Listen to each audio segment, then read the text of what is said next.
What up guys, it's your boy Rokai and today I'm gonna show you how to FLPS and also how to do it differently than everyone else.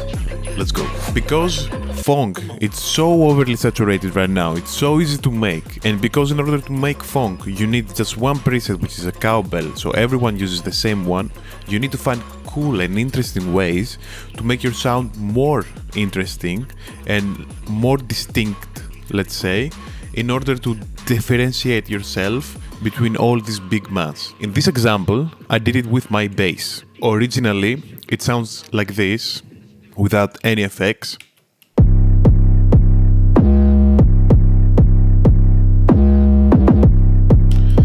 Which is pretty massive and big, but the thing is, how can you make this a little bit more unique in order to make it different? And I made it like this.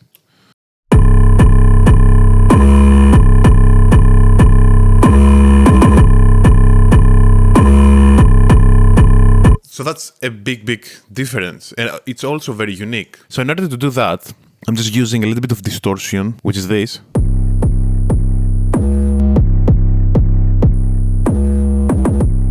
Here is what's really going on, what is crazy. So this is a patcher inside of a patcher.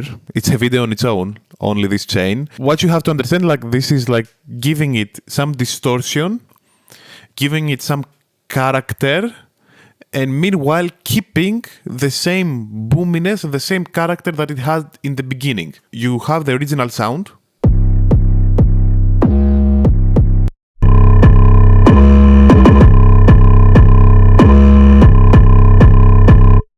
It changes a lot, but also keeps that low end that you really need from the main sample. And then we have like just some EQs to make it a little bit fit in the mix. This is for automation. EQ, always in linear phase, right? And then just the clipper at the end. And this is a kick and a snare automation for sidechain, when the kick hits and the snare, which is like this. Speaking of kick and snare,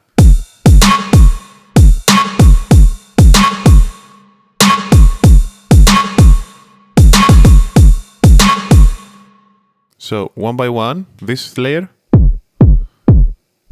together with the attack, then the hi-hat, and then the ride. And nothing crazy here, it's just some compression, some weird EQ, it's funk at the end of the day, distortion, more EQ, why not? So it goes from this to this. Way to distort it, but it works. And then we have the snare together with a hi-hat again, just to give a little bit more presence and attack. So we go from this to this. So in order to do that, we have a little bit of compression, then some EQ, more EQ, and then we have like extreme distortion. Then we have some reverb, some more EQ to bring out like the tonal thing of this in order to go ta ta and not being just a regular snare. And then this clip. And together with the bass, this is like the main groove of the track.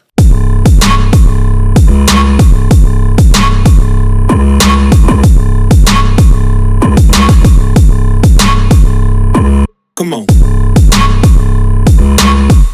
And then we have this thing and this thing on the other ear. And then we have this loop.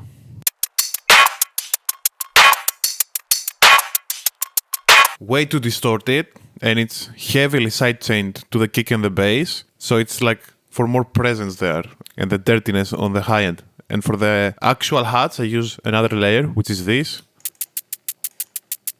which is also a little bit distorted. If we put all the drums together, we have this thing.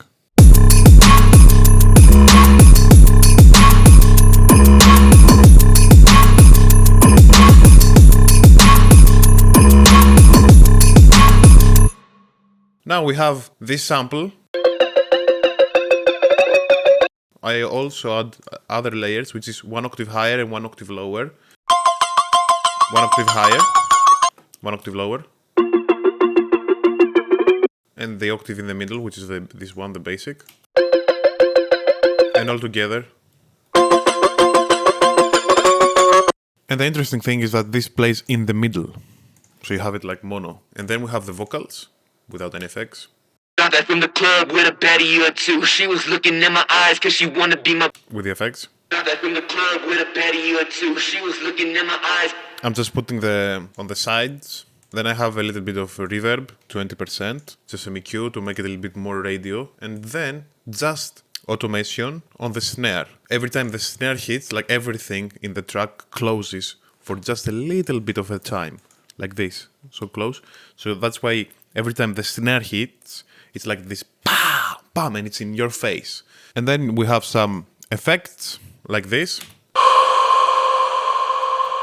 Or this. This one.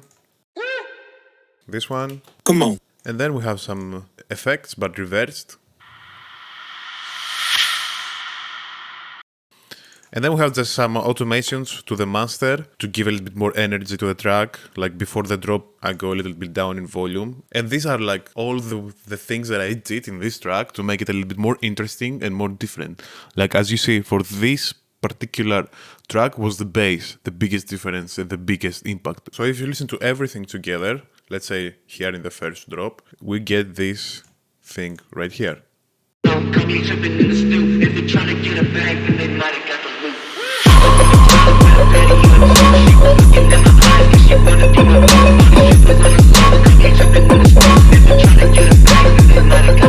Come on.